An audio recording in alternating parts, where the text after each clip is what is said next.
کچھ نہیں کر سکتے.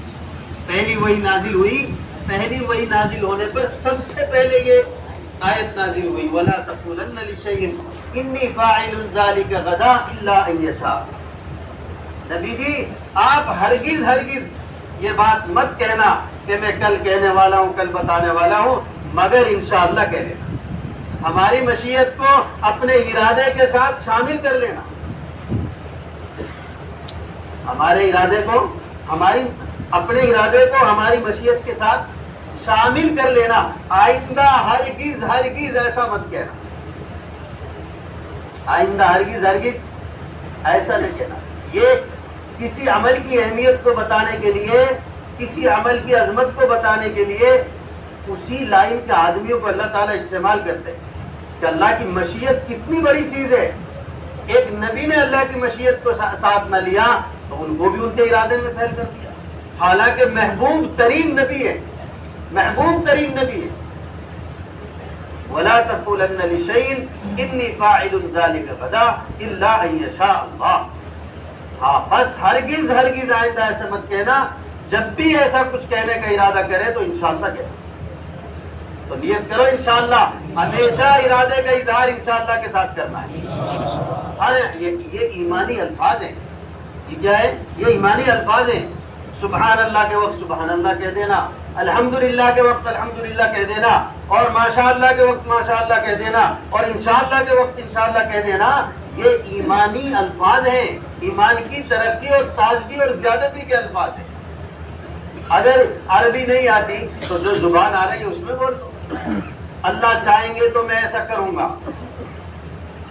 بھائی یہ کام ہو گیا, بھائی بہت اچھا ماشاءاللہ. وما تشاءون الا ان یشاء اللہ. تم کچھ یعنی تمہارے چاہنے سے کچھ ہو نہیں سکتا. کرنے دھرنے والی ذات کس کی ہے؟ ایک اللہ کی. میرے دوست عزیزوں, اوپر نظر نہ دوڑائیں. ہم جو بھی حرکت کر رہے اللہ کا کرم فضل ہے, اس کی منشا تھی کہ ہمارے لیے اللہ نے یہ نعمت سب عطا فرمائی ہے. اتباع سنت ہمیں دی ہے, شریعت ہمیں دی ہے, اور نبیوں والی نقل و حرکت پہ ہمیں جمایا ہے. انبیاء علیہ السلام کی مشترکہ محنت پر ہمیں اللہ نے قبول کیا ہے, چلایا ہے, کم زیادہ وقت کے لیے ہمیں قبول کیا ہے, اور جوڑ اجتماعات اور مشوروں میں ہمیں شریک کر رہا ہے. یہ اس کا فضل ہے, یہ اس کا کرم ہے, اور اس کے چاہنے سے ہو رہا ہے. ورنہ محنت تو میرے دوستو عزیزوں, محنت تو کرنے والے خوب کرتے ہیں. اتنی محنت کرنے والے اور اتنے بڑے لوگوں کے پاس بیٹھنے والے کہ ہم تو یہ سوچتے ہیں کہ یہاں تو یہ برباد ہو ہی نہیں سکتا, یہاں تو یہ برباد ہو ہی نہیں سکتا. ایسا آدمی جو نبی کی صحبت میں بیٹھے ہوئے ہیں, ایسا آدمی جو نبی کے پاس وہی لکھ رہے ہیں, لیکن اللہ کی نعمت کی ناقدری آئی, اور ناقدری یہ تھی کہ حضور اکرم صلی اللہ علیہ وسلم کی ذات پر شک کر بیٹھے. یہ ناشکری آئی, وہی لکھنے والے محروم ہو گئے, اور حضور نے فرما دیا کہ جہاں بھی ملے اس کو قتل کر, جہاں بھی ملے اس کو قتل کر. اس لیے میرے دوستو عزیزو, علم کا مل جانا, منصب اور عہدے کا مل جانا, مقام کا مل جانا, اور جتنی بھی اچھی صفاتوں سے لبریز اللہ کر دیتے ہیں اس کو اتنا جھکنا چاہیے.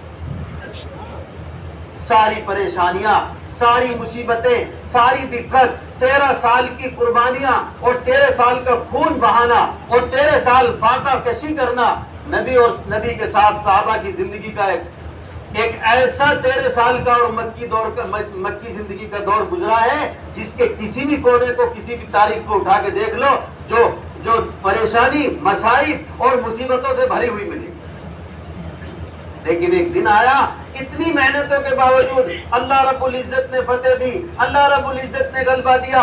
حضور اکرم صلی اللہ علیہ وسلم مکہ میں داخل ہو رہے ہیں, صحابہ کہہ رہے ہیں الیوم یوم الملحمہ, آج تو گوشت کاٹنے کا دن ہے. حضور اکرم صلی اللہ علیہ وسلم فرما رہے الیوم یوم المرحمہ, آج تو رحم کا دن ہے, گوشت کاٹنے کا دن نہیں ہے.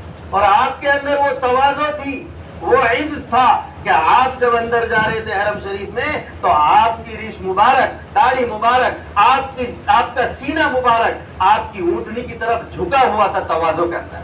اور پھر کیا دعا مانگی ہے کہ یہ سب کچھ جس کا خلاصہ یہ ہے کہ سب کچھ اللہ کی طرف سے ہے، اللہ نے اپنے بندے کی مدد کی ہے، تو اللہ رب العزت نے یہ آج یہ فتح ہمیں نظر آ رہی ہے، یہ وجود میں آئی ہے۔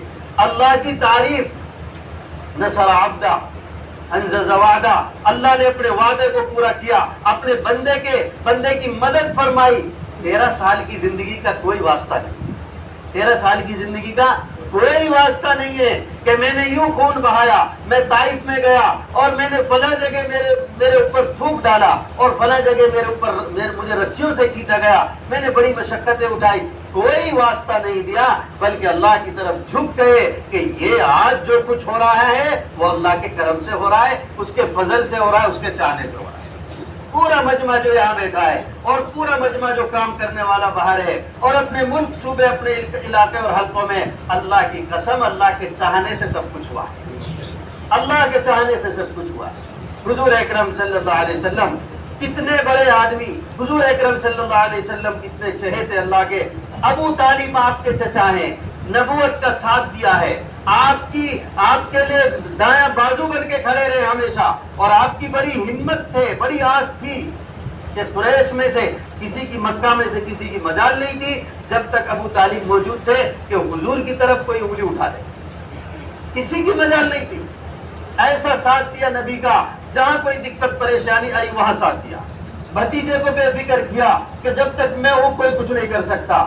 لیکن ایک حیات الصحابہ میں ایک مضمون ملتا ہے، جب حضور اکرم صلی اللہ علیہ وسلم کے چچا ابو طالب دنیا سے چلے گئے تو آپ پہ مشقتیں بڑھ گئی، آپ پر دقتیں بڑھ گئی، تو ایک تنہائی میں بیٹھ کر آپ نے ایک لفظ نکالا جس کا خلاصہ یہ ہے، کاش آج میرے چچا ہوتے، کاش آج میرے۔ آپ دیکھ لو، ایک یتیم بچہ ہے، چھوٹا بچہ ہے، اس کو کسی نے پریشان کیا ہے، اس کا باپ دنیا سے چلا گیا، بھائی بھی نہیں ہے، چچا بھی نہیں ہے، دادا بھی نہیں ہے، کوئی کنبہ خاندان والا نہیں ہے، جو طاقتور اس کے گھر میں تھے جن سے لوگ ڈرتے تھے وہ سب چلے گئے، اس یتیم کو کوئی پریشان کر رہا ہے، اس کے دل سے کیا آہیں نکلیں گی وہ ہم خود تصور کر لیں گے۔ اس سے کہیں اندر کی بات حضور اکرم صلی اللہ علیہ وسلم سے نکلی اپنے چاچا کے بارے میں، ایسے چچا اور ایسا ساتھ دینے والا۔ لیکن میں عرض کر رہا تھا میرے دوست عزیزو، ہوگا وہ جو اللہ چاہیں گے، ہوگا وہ جو اللہ چاہیں گے۔ اے اللہ، اے میرے چچا، یہ کلمہ میرے کان میں پڑھ دو، میں گواہی دے دوں گا، میرے کان میں پڑھ دو۔ اتنے قریب ہو کر دعوت دی ہے اور اتنا چاہیا ہے، کیوں اللہ کے رسول کو بھی پتا ہے کہ اتنی قربانی دی ہے، اتنا میرا ساتھ دیا ہے، اور آج اسی نبوت سے، اسی ایمان سے، اسی دعوت سے، اسی اسلام سے محروم ہو کے جا رہے۔ حضور کی انتھک کوشش ہوئی، آخر کار جب آپ کی محنت ایک حد سے اوپر جانے لگی تو اللہ نے آیت نازل فرما دی، انک لا تہدی من احببت ولکن اللہ یہدی من یشاء۔ نبی جی، آپ جو چاہیں گے وہ نہیں ہو سکتا، ہم چاہیں گے وہ ہوگا۔ آپ جس کو چاہیں ہدایت دے دے، نہیں ہو سکتا۔ ادھر ابو طالب کی چاہت دل میں آئی، اتنی کوشش، انتھک کوشش کی کہ چچا کو ایمان مل جائے، ساری کوششوں کے باوجود وہ ایمان سے محروم ہو کر چلے گئے۔ میرے دوستو عزیزو، اور ادھر اشارہ ہو رہا ہے کہ وحشی کو تم نے قتل کیوں نہیں کر دیا میرے پاس آنے سے پہلے؟ تو صحابہ نے کہا اشارہ فرما دیتے آپ، حضور نے فرمایا نبی کا کام اشارہ کرنا نہیں ہوتا۔ ادھر چاہت یہ تھی کہ اس کو قتل کر دیا جائے اسلام میں آنے سے پہلے، میرے پاس آنے سے پہلے، اور ادھر یہ چاہت تھی کہ میرا چچا یہ ایمان میں آ جائے۔ جو چاہت تھی ایمان کی وہ پوری نہیں ہوئی، اور ادھر چاہت تھی قتل کی وہ بھی پوری نہیں ہوئی۔ جس کو قتل کروانے چاہ رہے تھے میرے حبیب، اس کو اللہ نے ہدایت سے نواز دیا، اور جس کی ایمان کی کوشش ہو رہی تھی اللہ تعالیٰ نے اس سے ایمان سے محروم کر دیا۔ کون کر رہا ہے؟ ارے کون کر رہا ہے؟ کس کے چاہنے سے ہو رہا ہے؟ میرے 4 مہینے، میرے چلے، میری شب گزاری، میرا حلقہ اور میرے مشورے، اور جو مسجد میں آ کے اور حلقے اور جون میں آ کے میری رات کی پوچھ ہو رہی ہے، امیر صاحب کہاں ہیں، فلاں صاحب کہاں ہیں، ارے وہ صاحب جماعت کو سنبھالیں گے، ارے ہماری مسجد کے تو امیر صاحب وہ ہیں، ارے ہماری مسجد کے تو ذمہ دار وہ ساتھی ہیں۔ یہ نام اللہ نے جو دیے بغیر ارادے کے، اللہ کی قسم اس کی چاہت سے ملے، اس کی چاہت سے ملے۔ اس لیے وہ سامری جس کی پرورش اللہ کروا رہے فرشتے سے، ایک انگلی سے شہد پلوا رہے، ایک انگلی سے دودھ پلوا رہے، اور اس کی پرورش ہو رہی ہے، فرشتے کے راستے سے ہو رہی ہے، اللہ بھیج کر ان کی پرورش کرا رہے ہیں. لیکن آگے کیا چاہا اللہ نے اس کے تعلق سے؟ یہ کوئی ضروری نہیں ہے میرے دوستوں جو بزرگوں. میرا بچپن علم و عمل، میرا بچپن تبلیغ دعوت، میرا جو ہے بچپن وہ اس چیز میں نشو نما پایا ہے کہ میں نے سارے تقاضے دنیا کے ایمان اعمال کے پورے کیے. لیکن میرے دوستو عزیزوں، آخری دم تک ڈرنے کی بات ہے. آخری دم تک پرورش ہوئی ہے فرشتے کے راستے سے، لیکن کتابوں میں لکھا ہے کہ بنی اسرائیل کی گمراہی کا سب سے بڑا سبب جو بنا ہے وہ یہ سامری بنا ہے، جس کی پرورش کس سے ہو رہی ہے؟ فرشتے سے ہو رہی ہے. اتنے بڑی مخلوق کے پاس بیٹھ رہے ہیں، براہ راست اللہ فرشتے کو بھیج کے وہ اس کی جو ہے پرورش کرا رہے ہیں. اللہ چاہتے ہیں جو ہوتا ہے، بندہ چاہے گا کچھ بھی نہیں ہوگا.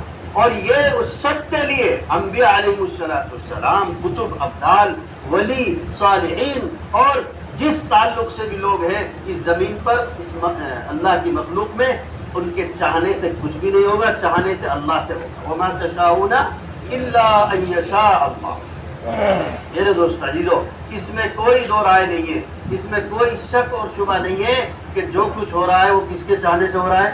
اللہ کے چاہنے سے ہو رہا ہے. لیکن یہ بات بھی ہم ذہن میں رکھیں اور یاد رکھیں، اللہ کی مدد اور اللہ کی نصرت اور ہدایت عام ہونے کے، تربیت اور تعلیم اور تزکیہ کے اللہ رب العزت نے ضابطے متعین کیے. کیا متعین کیا ہے؟ ضابطے متعین کیے کہ ہماری طرف سے مدد کب آئے گی، ہماری طرف سے ایک آدمی ہدایت کا سبب کب بنے گا، ہماری طرف سے آدمی کی تربیت کب ہوگی، اصلاح کب ہوگی، تزکیہ کب ہوگا. اس کے لیے ضابطے متعین. اس کے لیے کیا ہے؟ ضابطے متعین. کرنے دھرنے والی ذات کس کی ہے؟ اللہ کی ہے. اس میں کوئی دو رائے نہیں ہے، کوئی شک اور شبہ نہیں.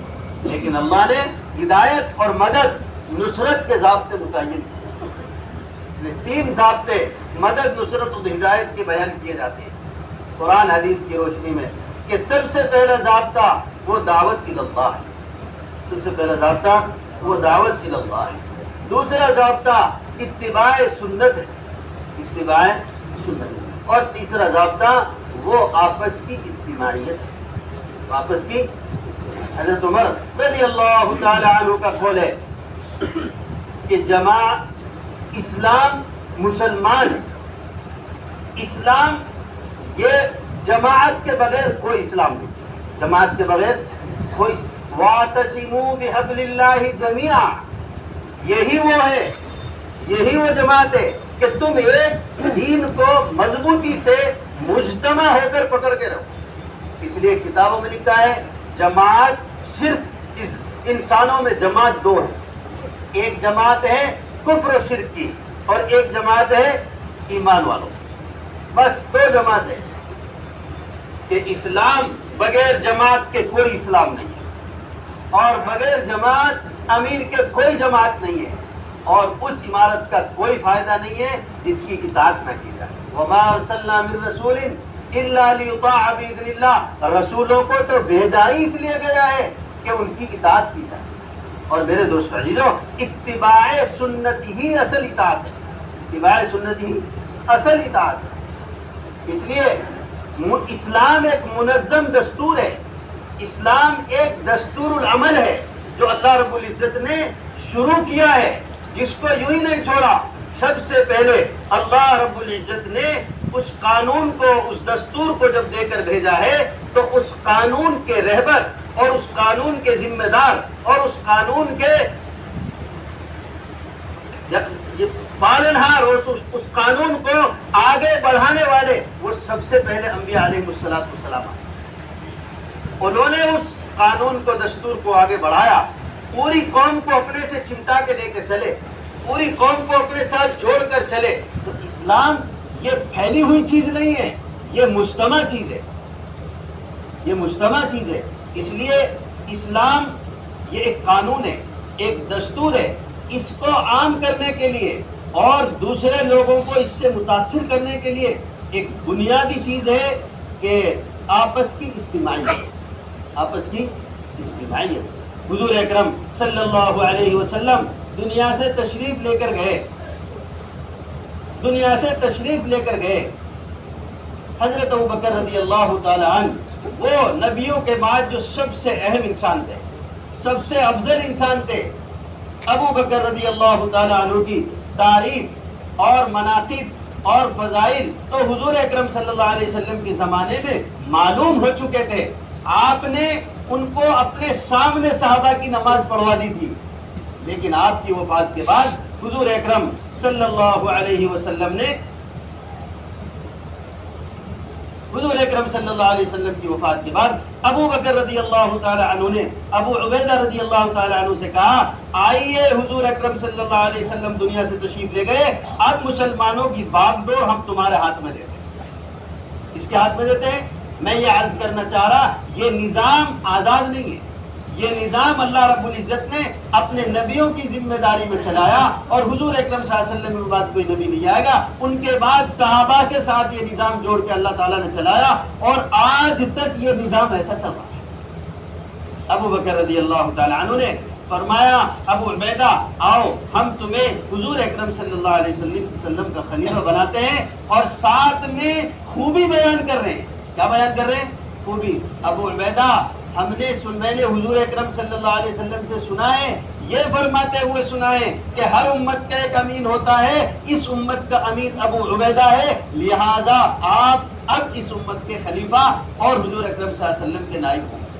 ادھر سے ابو عبیدہ کی طرف سے بات آئی، کہنے لگے ابو عبیدہ اس آدمی سے آگے نہیں بڑھ سکتا جس آدمی کو حضور اکرم صلی اللہ علیہ وسلم نے اپنی موجودگی میں ہماری امامت کا حکم دیا۔ یہ نہیں ہے کہ بھائی ٹھیک ہے، ہاں مجھے چن لیا میں ٹھیک ہے، نہیں، دونوں ایک دوسرے کے اوپر اس ذمہ داری کو ڈال رہے ہیں، دونوں ایک دوسرے کو اور ایک دوسرے کی خوبی تلاش کر کے اس کو دے رہے ہیں، نہیں آپ اس کے لائق ہیں، نہیں آپ اس کے لائق ہیں۔ چنانچہ ابو بکر رضی اللہ تعالیٰ عنہ کہتے ہیں، میں نے اس عمارت کو نہ اس خلافت کو کبھی رات میں مانگا، نہ اس خلافت کو کبھی دن میں مانگا، نہ میرے دل میں کبھی اس کا خیال آیا، مجھے کبھی بھی اس کے لینے کا کوئی خیال نہیں آیا۔ میرے دوستو، میں یہ اشارہ کرنا چاہ رہا ہوں کہ دستور قانون اسلام یہ آزاد نہیں رہا۔ جب بھی یہ قانون نبیوں کے نبی دنیا سے گئے ہیں حضور اکرم صلی اللہ علیہ وسلم، تو پھر امت کے خلیفہ ابو بکر رضی اللہ تعالی عنہ گئے۔ ابو بکر رضی اللہ تعالی عنہ جب بیماری کی حالت میں آئے تو ابو بکر رضی اللہ تعالی عنہ نے چند صحابہ جو اہل الرائے تھے اور بڑے تھے، حضور کے زمانے میں بھی اگلی صف میں تھے، ان کو بلایا، اور حضور اکرم صلی اللہ علیہ وسلم ابو بکر نے ان سے پوچھا، ایک ایک سے پوچھا، ایک ایک سے بلایا، عمر کے بارے میں کیا خیال، عمر کے بارے میں کیا خیال؟ تو سب نے کہا کہ ہمیں اس زمین پہ اس سے زیادہ اچھا کوئی نہیں لگتا، اس کا حقدار ہی۔ میں اشارہ کر رہا ہوں اس بات پر کہ کبھی کوئی کام اسلام کا بغیر ذمہ داری کے، بغیر اجتماعیت کے چلا نہیں، اور اجتماعیت کے لیے جماعت کا ہونا اور جماعت کے لیے امیر کا ہونا نہایت ضروری ہے۔ یہ ہمارے حضرت فرماتے ہیں، جو یہ سوچتے ہیں کہ یہ چیز نہ چلے، ان کے خیالات خواہشات کے تابع ہیں، ان کے خیالات خواہشات کے تابع۔ اور دوسری بات یہ ہے کہ جب بھی ایسا کوئی موقع آئے امت کی اجتماعیت کا، تو امت کے اندر وہ طبقہ، امت کے اندر وہ لوگ جن کو ساری دنیا دیکھ رہی ہے، سارا صوبہ دیکھ رہا ہے، سارا ملک دیکھ رہا ہے، حضرت فرماتے ہیں کہ سارا ملک مجتمع ہو کر، سارا صوبہ مجتمع ہو کر ان کو آگے بڑھائیں، ان کو اپنی ذمہ داری کی باغ ڈور دے، تاکہ جو سلسلہ چل رہا ہے یہ عین سنت کے مطابق ہو۔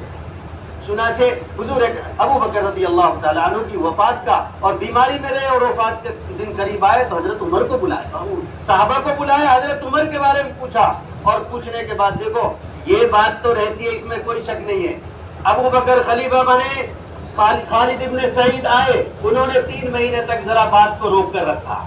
ابو سفیان جب خلیفہ بن گئے ابو بکر رضی اللہ تعالیٰ عنہ، حضرت علی اور حضرت عباس کے پاس آئے اور کہنے لگے ابو سفیان، ارے چھوٹے گھر کا آدمی اور اس کے لائق بھی نہیں تھے، ان کو خلیفہ بنا دیا گیا، خلیفہ کے حقدار تو تم تھے، لیکن دفاع کیسا کیا، دفاع کیسا کیا، دفاع کیسا کیا؟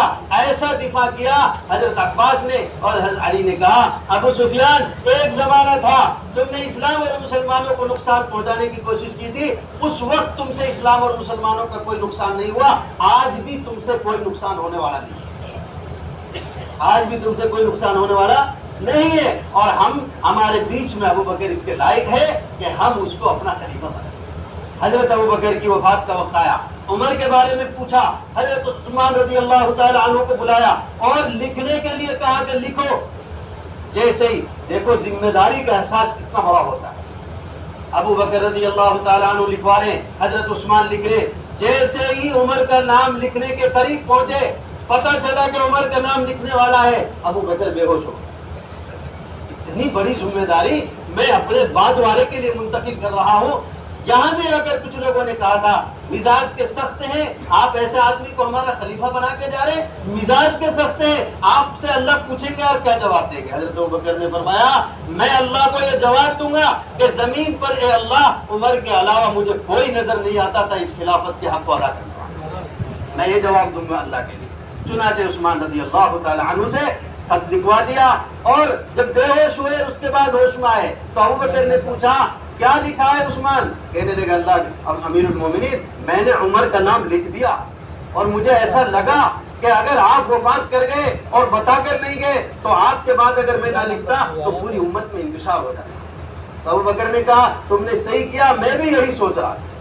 اس سے آگے میرے دوست عزیزو حضرت عمر کا زمانہ آیا، وہ آخری وقت میں آئے، ان کے تیر مارا گیا، اس میں وہ شہید ہونے سے پہلے انہوں نے بھی یہی بولے یہ اشارہ کیا۔ 6 بڑے بڑے صحابی تھے، ان سے کہا بھائی اپنے لیے خلیفہ کے بارے میں تجویز کر لو، اور ان سب نے 2/3 کے لیے اپنی رائے دی۔ عبد الرحمن بن عوف ان میں مین تھے، حضرت عثمان ایک طرف کریں، حضرت علی ایک طرف کریں، دونوں سے بات چیت کی، بھائی آپ کے اندر یہ خوبی ہے، آپ کے اندر یہ خوبی ہے، اگر عثمان کو بنا دیا تو آپ اطاعت کریں گے، اگر عثمان علی کو بنا دیا تو آپ اطاعت کریں گے؟ دونوں نے کہا جی ہم اطاعت کریں گے، حضرت عثمان کو طے کریں۔ اس کے بعد حضرت علی کا مسئلہ آیا، اور یہ خلافت میرے دوستوں میں یہ بات عرض کرنا چاہ رہا ہوں کہ اتباع سنت اور دعوت اللہ ان کے ساتھ امت کی نصرت کا ایک بنیادی سبب ہے آپس کی اجتماعیت، اور آپس کی اجتماعیت کے لیے میرے دوست عزیزو یہ نہایت ضروری ہے کہ اسلام بغیر جماعت کے نہیں ہے، اور بغیر جماعت امیر کے نہیں ہے، اور امیر کا کوئی فائدہ نہیں اگر اس کی اطاعت نہ کی جائے۔ اس لیے یہ طے کرو نیچے سے لے کر اوپر تک ہم ہر لائن کے اپنے ذمہ داروں کی قدر بھی کریں گے اور اطاعت میں بھی لگے رہیں گے۔ اس طریقے سے میرے دوست عزیزو یہ اتباع سنت ہے۔ حضرت عمر رضی اللہ تعالی عنہ جب ایک صحابی کھڑے ہوئے، سعد ابن عبادہ انصار کو لے کر بیٹھے ہوئے تھے ایک طرف، ابو بکر عمر دونوں پہنچ گئے، راستے میں 2 صاحب ملے، انہوں نے کہا کہ آپ کو فکر کرنے کی ضرورت نہیں ہے، وہاں جانے کی ضرورت نہیں ہے۔ ابو بکر عمر دونوں گئے، اور جانے کے بعد سعد ابن عبادہ بیٹھے ہوئے تھے چادر اوڑھ کر، کہنے لگے یہ کون ہے؟ کیونکہ سعد ابن عبادہ ہے، یہ بیمار ہے، اور سارے انصار کو لے کر بیٹھے ہوئے۔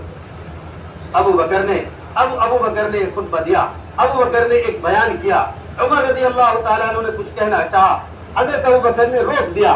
اتنے میں عمر رضی اللہ تعالیٰ عنہ نے کہا، سمجھایا کہ ابو بکر یہی اس کام کے مستحق ہیں اور یہی اس وقت امت کے بڑے آدمی ہیں، لہذا میں بھی بیعت کر رہا ہوں، تم بھی بیعت کرو۔ چنانچہ سعد ابن عبادہ اپنی جگہ بیٹھے رہ گئے، ایک بھی آدمی، چونکہ ان کی ایک کوشش اور محنت تھی کہ الگ سے جماعت کو بنانا، الگ سے تفریق کرنا، الگ سے امت کو بانٹنے کی کوشش کرنا، انصار کو الگ کرنا، مہاجرین کو الگ کرنا، لیکن اللہ کا کرم فضل ہوا، فوراً حضرت عمر نے ہاتھ بڑھایا، اور ہاتھ بڑھانے کے بعد سب سے پہلے حضرت عمر نے ہاتھ بڑھانا چاہا تھا، اس سے پہلے انصاری نے ہاتھ بڑھا دیا حضرت ابوبکر کی بیعت پر، اور سارے انصار جو ہے ابو بکر سے بیعت ہو گئے۔ سعد ابن عبادہ جو ایک چیز سوچ کر بیٹھا ہوا تھا، اختلاف کی وہ بیٹھے۔ اس لیے میرے دوست عزیزو میں عرض کر رہا تھا، امت بغیر اجتماعیت کے نہ اس کی مدد ہوگی، نہ اس کی نصرت ہوگی، اور نہ امت کے خیر کے اعمال متعدی ہوں گے، ان کے اثرات پڑیں گے۔ اس لیے میں عرض کر رہا تھا کہ اتباع سنت اور ایک آپس کی اجتماعیت اور اس کے ساتھ دعوت کی نفع، اور میرے دوست عزیزو اتباع سنت یہ تو عین اطاعت ہے، اتباع سنت یہ تو عین اطاعت ہے۔ اتباع سنت تو عین اطاعت ہے. حضور اکرم صلی اللہ علیہ وسلم نے طائف کا سفر کیا اور اتباع سنت میں ہدایت بھی ہے.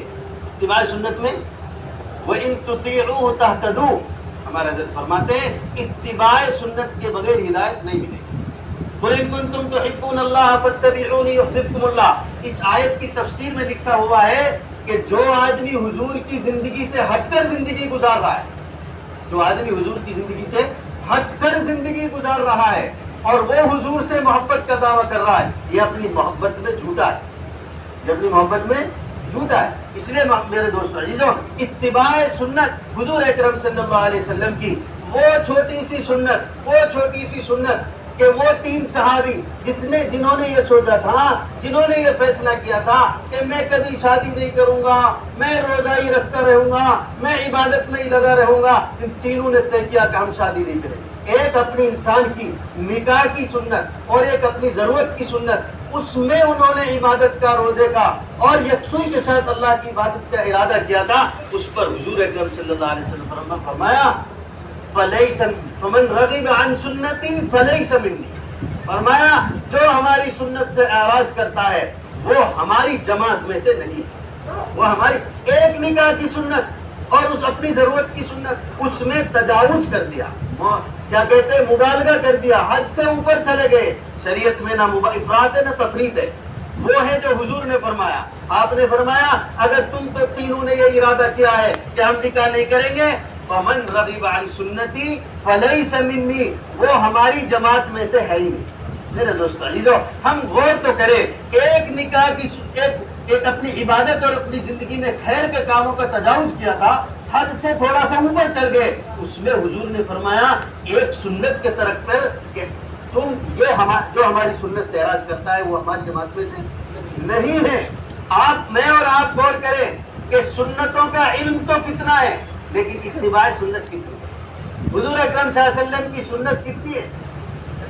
ہمارے حضرت فرماتے ہیں کہ سنت، یہ اتباع سنت ایمان کی علامت ہے. اگر اتباع سنت نہیں ہے تو کامل ایمان نہیں ہے. اتباع سنت نہیں ہے تو ایمان نہیں ہے، اصل دین نہیں ہے، ناقص دین کے ساتھ گھوم رہا ہے. چاہے شادی کا لے لو، چاہے عقیقے کا لے لو، چاہے دوسرے معاملات کا لے لو، جہاں بھی آپ کی میری سنتیں امت سے چھوٹ رہی ہیں، اگر سنتیں چھوٹنے کے ساتھ زندگی گزر رہی ہے تو وہ کامل اسلام پر نہیں. آپ دیکھو، مثال دیکھو، حضور اکرم صلی اللہ علیہ وسلم کے صحابہ کفار سے لڑ کر جنگ کر جب واپس ہوتے تو کفار اپنے ہتھیاروں کو لٹکاتے، اچھے لٹکے نظر آتے تھے.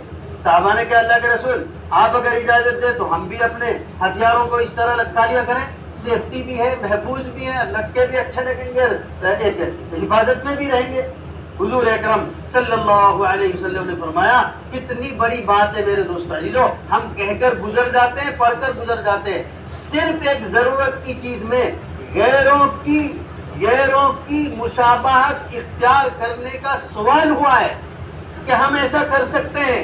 غیروں کی ایک ضرورت کی مشابہت کا سوال کیا تھا. اس پر حضور نے فرمایا تم نے تو ایسا کر دیا جیسے بنی اسرائیل نے سمندر پار کر کے یوں کہا کہ ہمارے لیے بھی کوئی معبود بنا دیجئے تاکہ ہم اس کی پوجا کریں. ڈائریکٹ حضور اکرم صلی اللہ علیہ وسلم نے غیروں کے طریقوں کی سوچنا، غیروں کے طریقوں کا ارادہ کرنا، ان کی پیروی کرنا، ان کو پسند کرنا ڈائریکٹ شرک سے جوڑا ہے. اس سے جوڑا ہے کہ تم نے تو ایسا کر دیا جیسے بنی اسرائیل نے سمندر پار کرنے کے بعد موسیٰ علیہ السلام سے کہا کہ ہمیں جیسے یہ لوگ بھی پوجا کر رہے ہیں ہمیں بھی کوئی پوجا کرنے کے لیے، عبادت اور بندگی کے لیے کوئی چیز بنا دیجیے تاکہ ہم بھی ان کے سامنے پوجا کریں، ان کی عبادت کریں. تو آپ نے فرمایا تم نے یہ سوال کر کے ان غیروں کی طرح بننے کے لیے، ہتھیاروں کو لٹکانے کے لیے جو سوال کیا ہے گویا اس بنی اسرائیل کا ایسا سوال ہے جیسے انہوں نے سوال کیا اور اس کو کیا کہا، وہ تو شرک ہے. تو حضور نے فرمایا گویا غیروں کے طریقوں کی مشابہت کرنا اور ان کی حرص کرنا اور ان کی طرف متوجہ ہونا یہ براہ راست شرک ہے. اب ہم غور کر لیں کہ ہماری سنتیں، ہمارے طریقے، حضور اکرم صلی اللہ علیہ وسلم کی اتباع ہماری زندگی میں کتنی ہے. ہم کتنی سنتوں کو اپنا رہے ہیں. امت کے اندر اللہ کا کرم فضل ہے, ایک محنت چلی ہے, یعنی سینکڑوں سال کام کو کرتے کرتے گزر گئے. اللہ نے ایک نمونہ پیدا کیا ہے کہ آپ شہروں میں بازاروں میں داڑھی ٹوپی کرتے پاجامے والے عالمی سطح پر لوگ نظر آ رہے ہیں, عالمی سطح پر لوگ نظر آ رہے ہیں. لیکن میرے دوست عزیزو, یہ اتباع سنت کامل اتباع سنت ہے. حضور اکرم صلی اللہ علیہ وسلم سے ان یہودیوں نے سوال کیا آ کر جو مسلمان ہو چکے تھے. انہوں نے کہا اے اللہ کے رسول, ہم آپ کو نبی مانتے ہیں, اللہ کو اللہ مانتے ہیں, ہمارے ایمان میں کوئی کمی بیشی نہیں آئی, ذرا سا بھی فرق نہیں ہے, لیکن چونکہ توریت ہمارے نبی پر نازل ہوئی تھی اس لیے ہم یہ آپ سے اجازت لینا چاہتے ہیں, توریت کو ہم کبھی کبھی پڑھنے چاہیں تو پڑھ سکتے ہیں. توریت کو یہ جواب اللہ کے رسول نے نہیں دیا ان کو, آسمان سے وہی نازل ہوئی اور اللہ نے فرمایا یہ سوال کرنا بھی تمہارے کمال اسلام کی دلیل ہے. یا ایھا الذین آمنوا ادخلوا فی السلم کافہ, اے ایمان والو اسلام کو مکمل اپنا, پورے اسلام کے اندر داخل ہو. آپ سوچو تو صحیح, ایک مسلمان نے یہ سوال کیا ہے. توریت اللہ کی کتاب ہے, نبی پر نازل ہوئی ہے, جس پر ایمان لانا ہمارے ایمان کی تکمیل ہے. اگر انکار کیا تو اس کی ایمان ختم ہے. ایسی کتاب جو کتاب منزل من اللہ ہے, اللہ کی طرف سے نبی پہ آئی ہوئی ہے, اس کتاب کو صرف پڑھنے کے لیے اجازت دی جا رہی ہے. اس پر قرآن کی آیت کیا نازل ہوئی ہے کہ ابھی بھی تم کامل اسلام میں داخل نہیں ہوئے. یا ایھا الذین آمنوا ادخلوا فی السلم کافہ. پھر میرے دوست عزیزو, یہ تو اتنا پوچھنے پر کامل اسلام میں داخل نہیں ہے. لیکن اب نظر دوڑائیں, جہاں سنتوں کے جنازے نکل رہے ہیں, شادیوں میں, بیاہ میں اور دیگر رسوم ان میں کاموں میں, وہاں میرے دوست عزیزو اسلام سے کتنی دور ہو سکتا ہے یار, کتنی. اس لیے اتباع سنت پر اللہ کی مدد ہے, اللہ کی نصرت ہے. اتباع سنت پر حضور اکرم صلی اللہ علیہ وسلم نے اپنی امت کو اتنا بچایا ہے, اور غیروں کے طریقوں سے اتنا دور رکھا ہے, اور صحابہ کو غیروں کے طریقوں میں ایسی صحابہ کے اندر نفرت ٹھوک کر آپ نے بھری ہے. حضرت عمر رضی اللہ تعالیٰ عنہ ملک شام کا سفر کر رہے ہیں, آپ کے پاس 18 پیوند لگا ہوا کرتا آپ نے پہن رکھا تھا. عبد الرحمن بن عوف رضی اللہ تعالیٰ عنہ نے کہا یہ بادشاہوں کی اور جو ہے بڑے لوگوں کی زمین ہے, آپ ایسا کرو اس کرتے کو نکال دو اور ایک تھوڑا سا اچھا سا کرتا پہن لو. حضرت عمر رضی اللہ تعالیٰ عنہ نے فرمایا اگر تو جس طریقے پر اللہ رب العزت نے ہمیں عزت دی ہے, اگر اس طریقے کو چھوڑ کر کوئی دوسرا طریقہ اختیار کریں گے, اللہ رب العزت ہمیں ذلیل کرے گا. اس طریقے کو چھوڑنے پر بھی ذلیل کریں گے, غیروں کے طریقوں کو پسند کرنے پر بھی ذلیل کریں گے.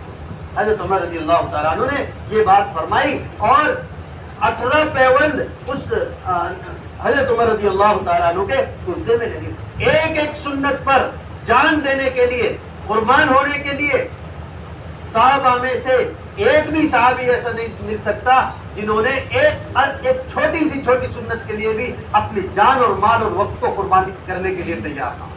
لقمہ نیچے گر رہا ہے, لوگ کہہ رہے ہیں آپ کیا کر رہے ہیں, یہ اچھا نہیں ہے آپ لقمہ اٹھا کے کھا رہے ہیں. کتنا ٹیس آیا اور کتنا غصہ آیا, اور کہنے لگے اترک سنت حبیبی لہؤلاء الحمقاء, ان بیوقوفوں کی وجہ سے میں اپنے حبیب کی سنت کو چھوڑ دوں گا, میں ابھی اپنے حبیب کے طریقے کو